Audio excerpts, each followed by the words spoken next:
بسم اللہ الرحمن الرحیم۔ السلام علیکم ناظرین۔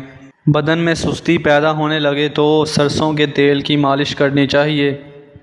آم کو ٹھنڈا کیے بغیر کھاؤ تو اس سے جوڑوں کا درد غائب ہو جائے گا۔ نہار منہ آم کھانے سے گھٹنوں کا درد ختم ہو جائے گا۔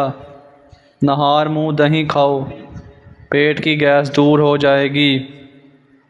رات سوتے وقت دودھ پی کر فوری سو جانے سے پیٹ کی بیماریاں بھی لگ سکتی ہیں، اس لیے دودھ پینے کے بعد کچھ چکر لگا لیا کریں تاکہ دودھ جلدی ہضم ہو جائے۔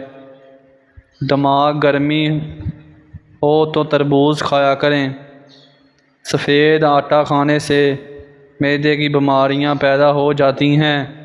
زیادہ آم کا جوس مت پئیں، یورک ایسڈ کی بیماریاں ہو جائیں گی۔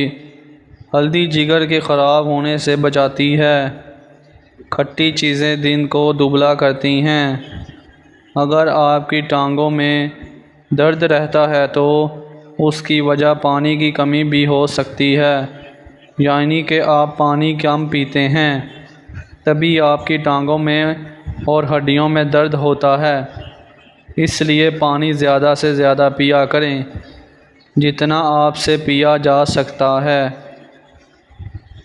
ناخن کاٹنے کے بعد یا غسل کرنے کے بعد انگوٹھوں پر سرسوں کا تیل یا زیتون کا تیل لگا دینے سے 100 سال تک نظر کمزور نہیں ہوگی۔ اگر دودھ میں لیموں کے قطرے ڈال کر صبح شام چہرے پر لگایا جائے تو چہرہ خوبصورت نکھر آئے گا۔ اونٹ کا گوشت کھا لو، آپ کی عمر بڑھ جائے گی اور اس سے جوڑ اور ہڈیاں مضبوط ہو جائیں گی۔ زیادہ ٹھنڈے پانی سے نہانے سے جوڑوں کا درد کا مسئلہ ہو سکتا ہے۔ زیادہ چائے دانتوں کو کمزور کرتی ہے۔ دہی زیادہ کھٹی ہو تو اس میں تازہ دودھ شامل کر دیں، جو نہیں کھٹا ہوگا تو وہ اس سے میٹھا ہو جائے گا۔